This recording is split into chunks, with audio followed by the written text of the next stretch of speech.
सच है तो दिखेगा।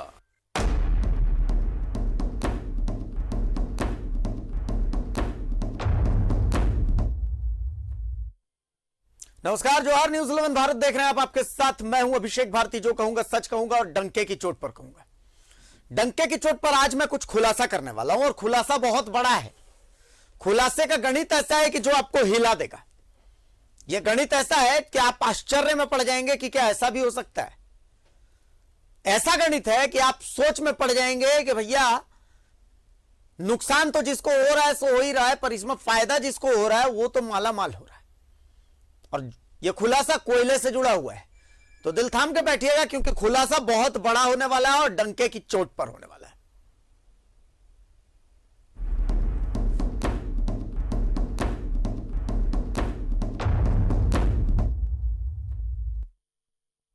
कोयला, अगर मैं यह कहूं कि झारखंड की रगों में कोयला भी बसता है तो किसी को इस पर आपत्ति नहीं होनी चाहिए। देश की कोयला राजधानी हमारे झारखंड में है। देश को चलाने वाला कोयला भी हमारे झारखंड में।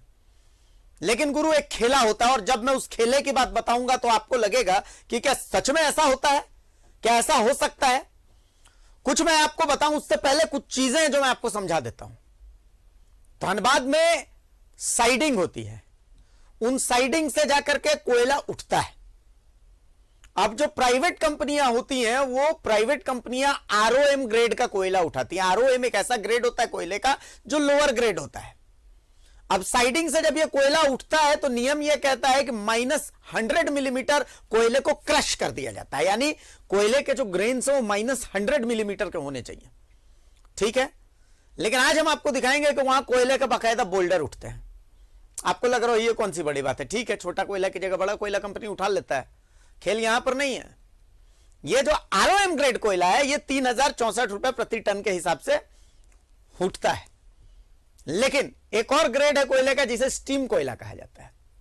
ये 10,000 रुपए 11,000 रुपए के मिनिमम रेट पर बिकता है प्रति टन।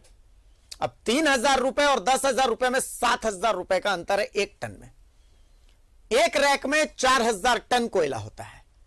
तो आप सोच सकते हैं कि कितने का नुकसान होगा अगर इस आरओएम कोयले की जगह स्टीम कोयला उठे। तो यही खेल आज हम आपको दिखाने वाले हैं। न्यूज़ 11 भारत के कैमरे ने गोलकडीह साइडिंग में यह खेल पकड़ भी लिया है। आप ये रिपोर्ट देखिए, फिर आगे की बातचीत होगी।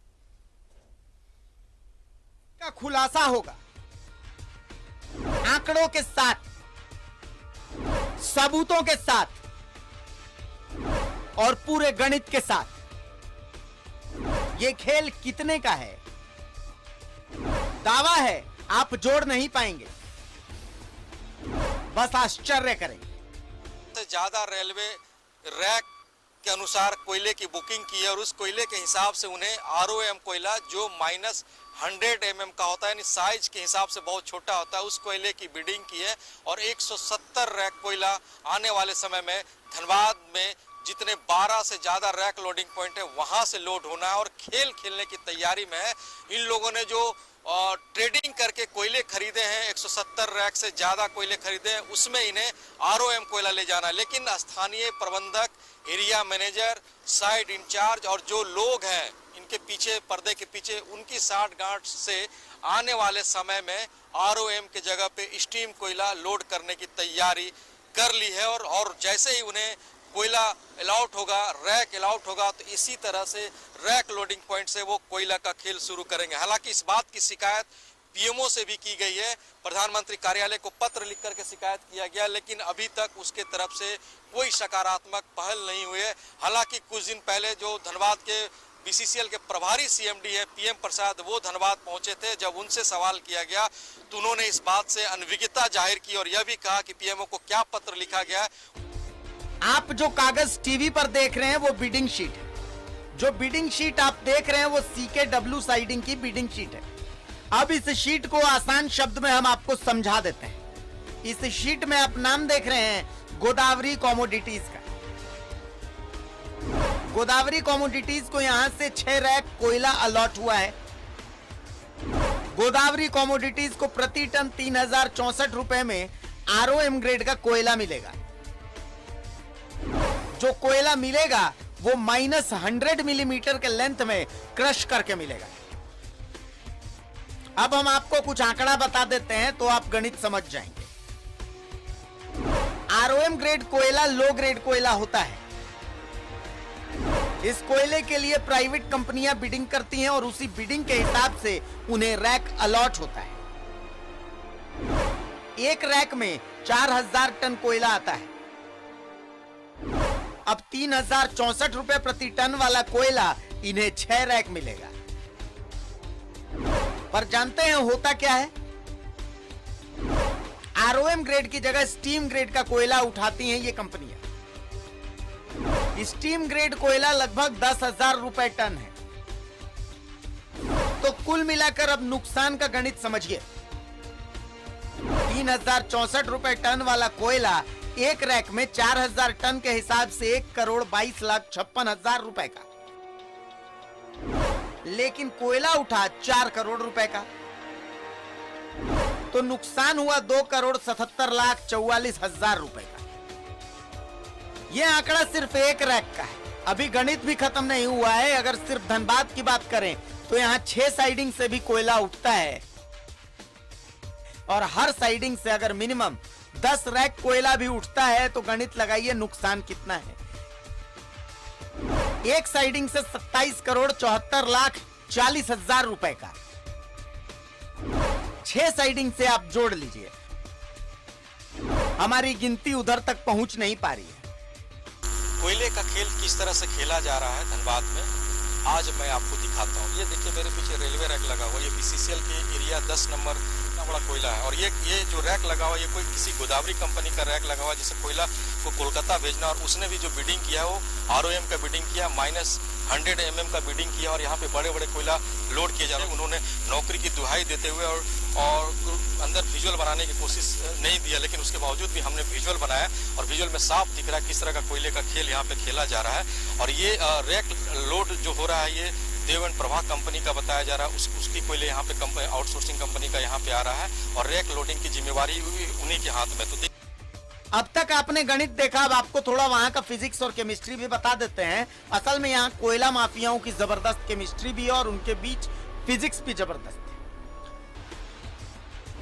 यहाँ कोयला माफिया, ये यूं कहें कि कोयला किंग के बेटे ये खेल खिलवाते हैं।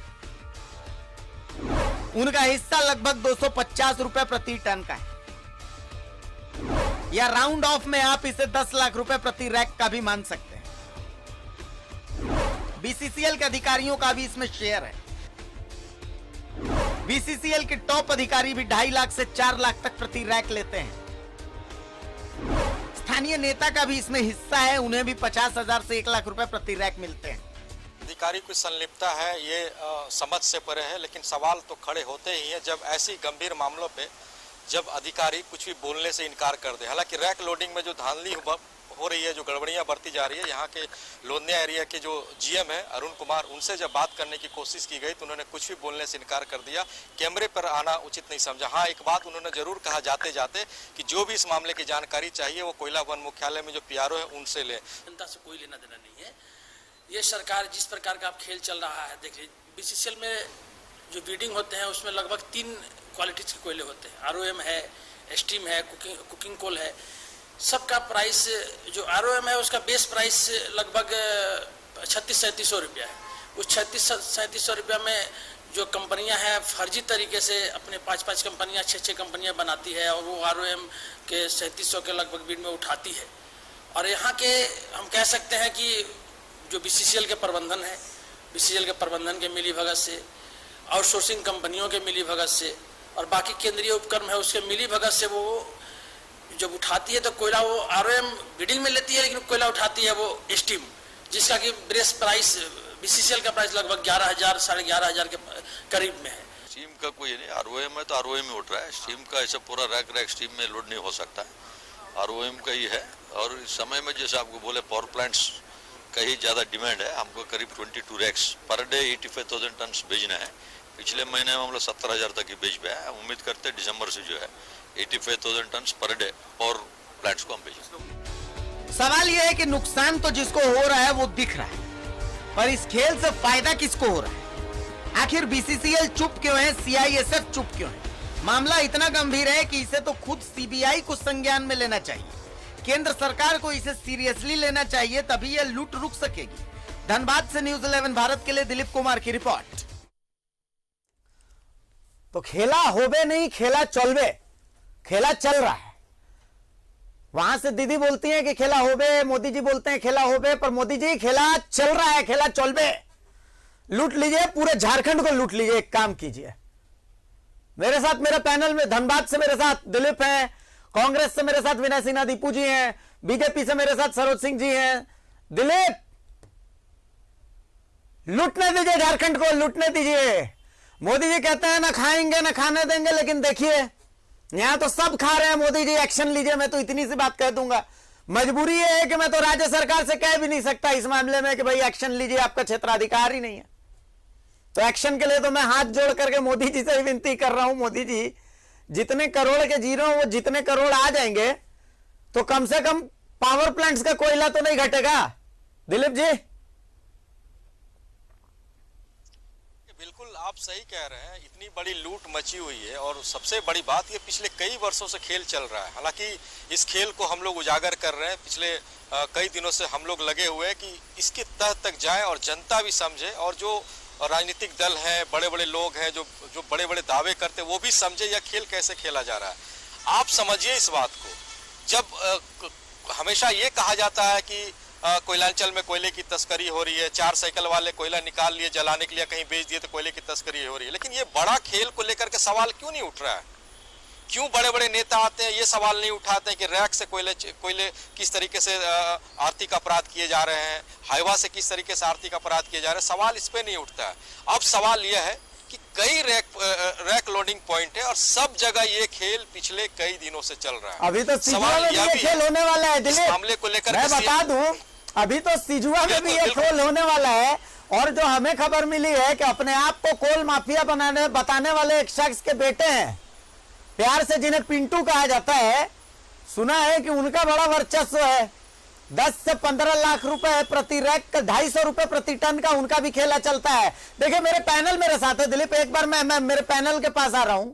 सरोज जी, मैं तो कहता हूं कि इस मामले में सीबीआई को आना चाहिए। मैं तो कहता हूं कि इस मामले की एनआईए से भी जांच होनी चाहिए। सरोज जी, नहीं, इसको आप दिखा रहे हैं तो जब न्यूज़ 11 चला रहा है तो सभी की नजर गई होगी। और हम तो पहला बार आप दिखा रहे हैं, इस पे पहला आप बुलाए हैं, तो मैं समझता हूं कि प्रशासन की बीसीसीएल के अधिकारियों को और सीएम डीपीएम प्रसाद जो बोल रहे थे, तो उनको भी ये बातें जाएंगी सामने। और ये जो हो रहा है, कम से कम आपके चैनल के माध्यम से जब दिखा तो इस पे कार्रवाई हो जानी चाहिए। और अब इसके बाद तो खेल बंद होना चाहिए। और हमें जहां तक जानकारी है और मुझे जहां जानकारी अगर मिली है आपके माध्यम से, पहला बार मिली है। ठीक है। बता रहे थे दिलीप जी कई दिनों से चल रहा है, लेकिन मैं आज पहला बार डिबेट में आया हूँ, देख रहा हूँ। मुझसे भी जितना हो सकेगा, मैं वहां का रहने वाला हूँ, धनबाद का ही रहने वाला हूँ, झरिया का। तो ये गोलकडी में जो हो रहा है, तो गोलकडी की बात नहीं है, समझ गए। अभी गोलकडी का आप दिखा रहे हैं, साइडिंग में यही स्थिति है। निश्चित रूप से मैं अपने स्तर से भी अगर हो पाएगा तो मैं इस पे जरूर जो है सो सरकार को संज्ञान में दूंगा। और जो लोग ये हैं तो मैं जरूरत पड़ेगा तो मैं जरूर इस बात को ऊपर कहूंगा, अपने नेताओं को भी कहूंगा कि इस तरह के अगर चल रहे हैं तो सरकार इस पर अंकुश लगाए। विनय जी, पहले तो बधाई कि आप हर उस चीज को सामने ला रहे हैं जो कारगुजारियां गुजर रही हैं। आप बधाई के पात्र हैं जी। न्यूज़ 11 बधाई का पात्र है। और देखिए खेला तो लंबा चल रहा है। आप गोदावरी की बात कर रहे हैं, धनबाद, अगल बगल के जितने कोयलवरी इलाके हैं, इस तरह का लंबा लूट जो है चल रहा है।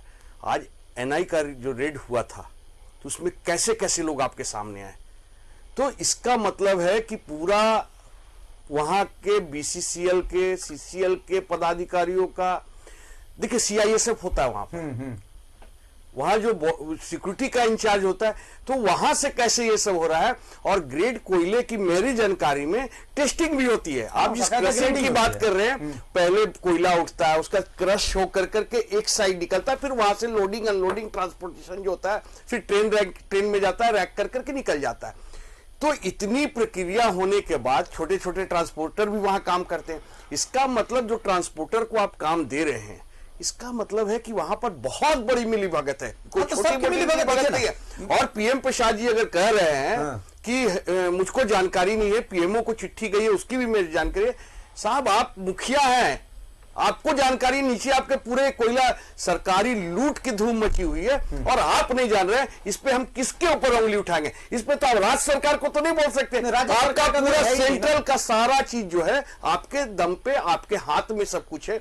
आपके पास सिक्योरिटी, आपका बीसीसीएल का सिक्योरिटी, इंटरनल सिक्योरिटी आपका सारे पदाधिकारी वहां पर होते हैं, मैनेजर होते हैं, नीचे होते हैं, बड़ा सारा लोग, कुछ प्रक्रिया इतना है कि अंदर जब ट्रक घुसता है तो आप ऐसे नहीं निकाल सकते हैं, सारा 10 तरह का चालान आपको निकलता है। आखिर उन सब के बीच में अगर ये सब हो रहा है तो बिना मिली भगत का नहीं होता। ये न्यायिक जांच की मांग करते हैं। आप बोल रहे हैं इसको एकदम निश्चित रूप से। जेएमएम से हमारे साथ मोहन कर्मकार साहब भी जुड़ चुके हैं। मोहन जी, क्योंकि आप देर से जुड़े हैं, लेकिन मैं आपको बता दूं, खेल करोड़ों करोड़ का है।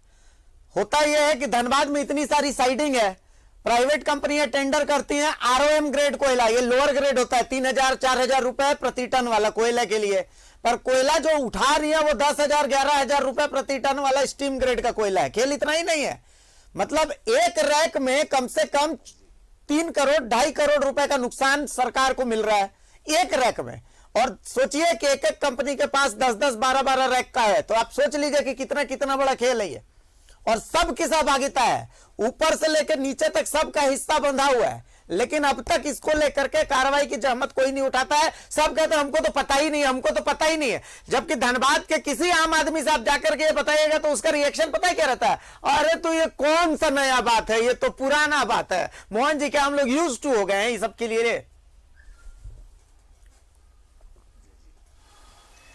देखिए, मेरा कहना इसमें एक ही चीज है कि आप सारे लोग जानते हैं और एक साधारण सा व्यक्ति भी इस चीज को समझ सकता है कि कोलियारी पूरा ये सेंट्रल गवर्नमेंट के अधीन आता है। वहाँ स्टेट गवर्नमेंट का किसी भी तरह का कोई हस्तक्षेप नहीं होता है। और ये जब से ये सरकार बनी है उस समय से किस तरह का ये वहाँ पर लूट मचा हुआ है, इसको सारे लोग जान रहे हैं। और ये निश्चित तौर पर ये और वक्तागण भी कह रहे हैं और आपको समय समय पर इसकी जानकारी भी मिल रही है कि इनमें जो पूरा रैकेट एकदम पूरा मिला हुआ है, चाहे वो कॉन्ट्रैक्टर हो, वहाँ के ऑफिसर हो, या इसमें आपको सेंट्रल गवर्नमेंट का जो भी वहाँ पर उसको मॉनिटरिंग करने के लिए रखा गया है, उनकी सुरक्षा के लिए रखा गया है, ये सारे लोग इसके जवाबदेही है। क्योंकि वहाँ मान लीजिए अगर इस तरह का एक हायर ग्रेड का कोयला को लोअर ग्रेड देखा करके उसका टेंडर करा दिया जाता है और उसको किस तरह का बाहर में उसकी कीमत क्या है, ये आप खुद उसका आंकड़ा बता रहे हैं। तो ये तो पूरी तरह से हमको लगता है कि ये केंद्र सरकार का भी राजस्व का घोटाला हो रहा है और इसमें राज्य सरकार का भी राजस्व का घोटाला हो रहा है। क्योंकि केंद्र के पास जो यहाँ की रेवेन्यू जाता है, जो रॉयल्टी जाता है, उनका 25% राज्य सरकार को ये मिलने की है। तो निश्चित तौर पर वहां भी ये कमी आता है। तो ये जो मिली भगत है इसको एकदम केंद्र सरकार को देखना चाहिए और पूरी तरह से इसमें जो भी लोग इसमें शामिल है, चाहे ऑफिसर हो, चाहे वो कोई एजेंसी हो, कोई कॉन्ट्रैक्टर हो, कोई पॉलिटिकल लीडर हो, जो भी हो, इस पर निष्पक्ष जांच हो करके और इस पर कार्रवाई हो करके ये बंद होना चाहिए, ताकि ये राज्य और केंद्र का राजस्व का ये चोरी का जो मामला है हमेशा के लिए बंद हो। मेरा यही एक मानना है।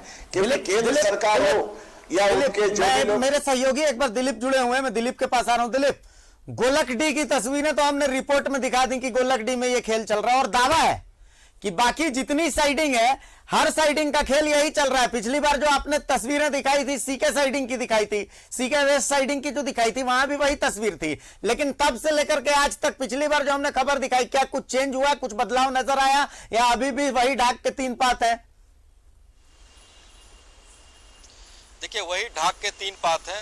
खेल अभी भी जारी है, लोगों को इंतजार है क्योंकि कई कंपनियां हैं, 170 रैक और लोड होने हैं, सब वर्क ऑर्डर के इंतजार में, और जैसे जैसे वर्क ऑर्डर निकल रहा है खेला शुरू हो जा रहा है। और आज गोलकडी की तस्वीर सामने दिख रही है। और देखिए, एक मैं अभी सुन रहा था, एक बड़ी बात मैं आपको बता दूं, सीआईएसएफ सुरक्षा एजेंसी बीसीसीएल की है, लेकिन सीआईएसएफ के किसी अधिकारी को ये नहीं पता होता है कोयले का ग्रेडिंग क्या होता है, उसे कहाँ डिस्पैच करना है, उसे कहाँ ट्रांसपोर्ट करना है, उसकी ऑनलाइन ऑक्शन कब हुआ, किसने खरीदा।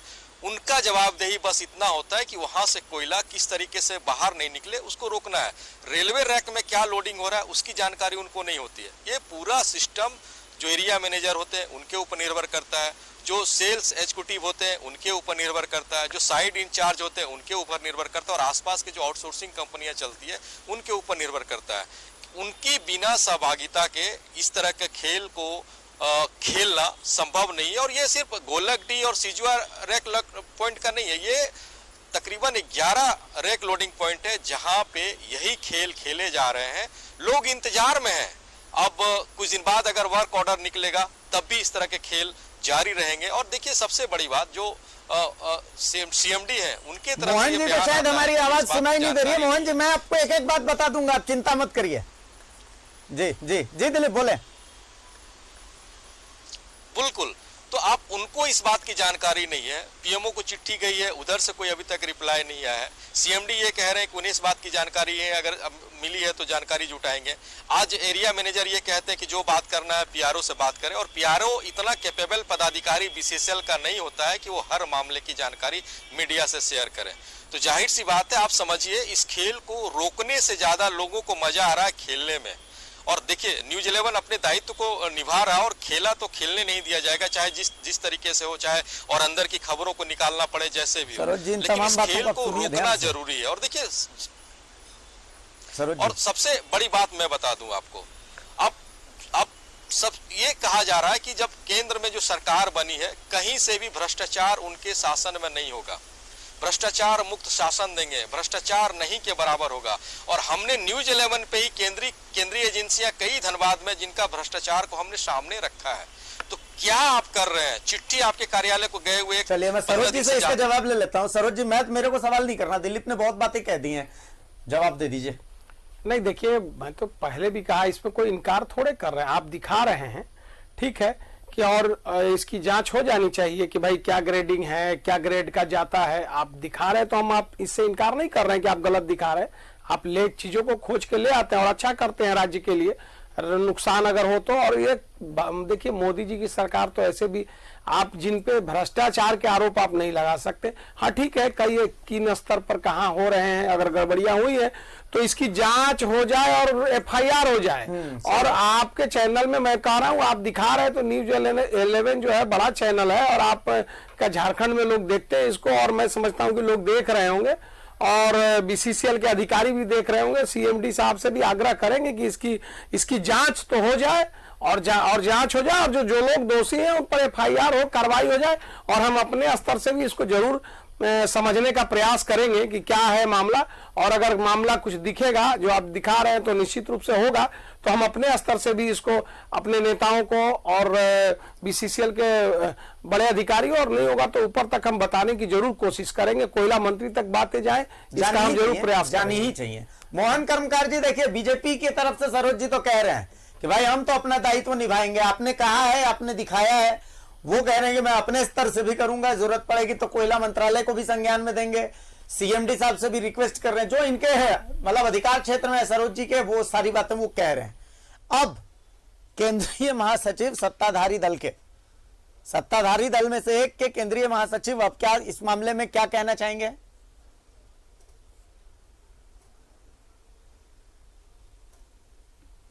मोहन जी, मेरी आवाज पहुंच रही है आप तक? मोहन कर्मकार तक शायद आवाज नहीं पहुंच रही है मेरी, लेकिन दीपू जी, चूंकि सत्ताधारी दल से आपका भी ताल्लुक है, तो क्या कहेंगे?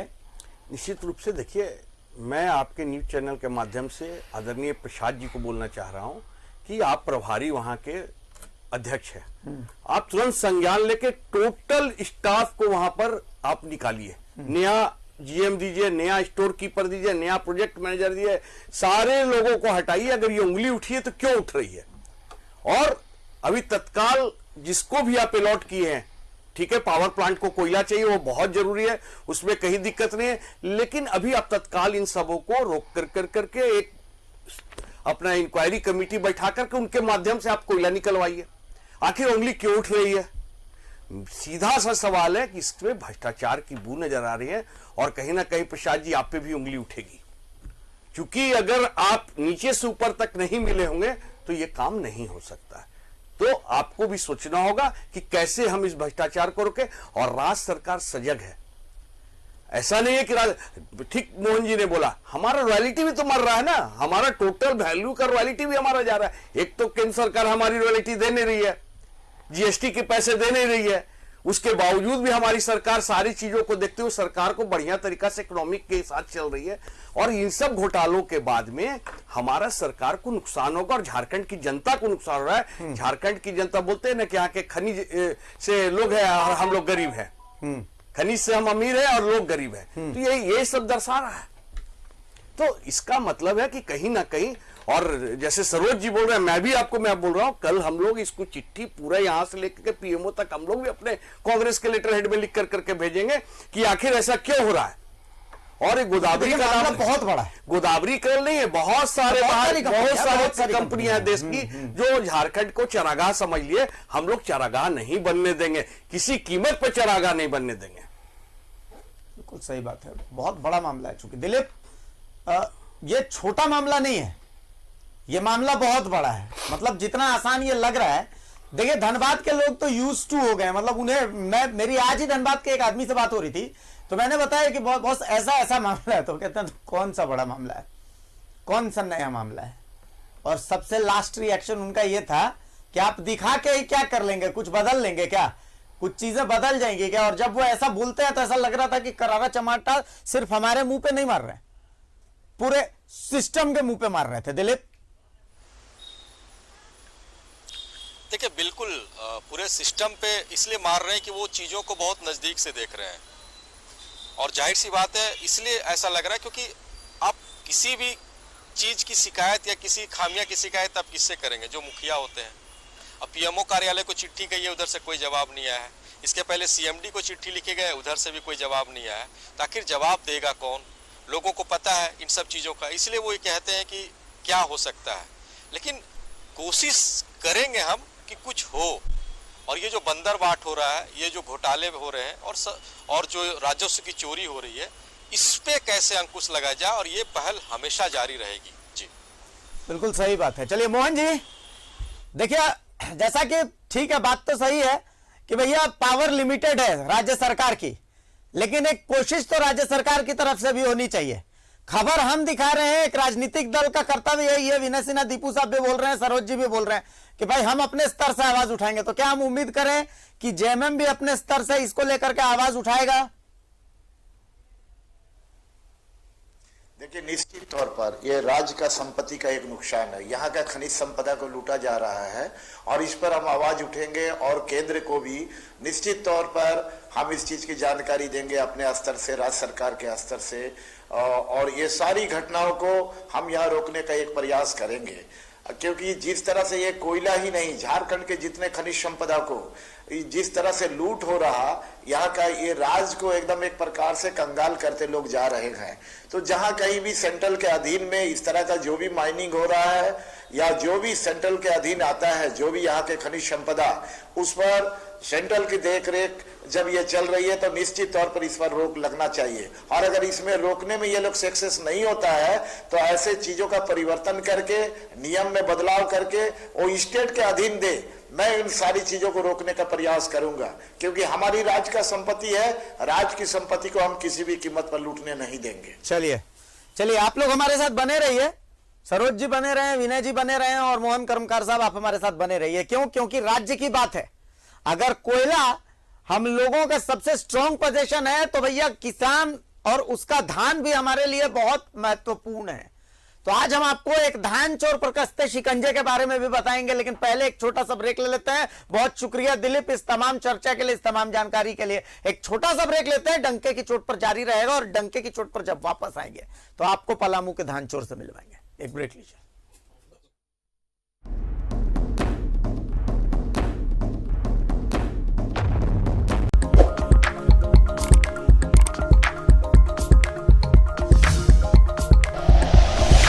Like and share videos, subscribe करें हमारा चैनल और प्रेस करें बेल आइकॉन। News 11 भारत, सच है तो दिखेगा।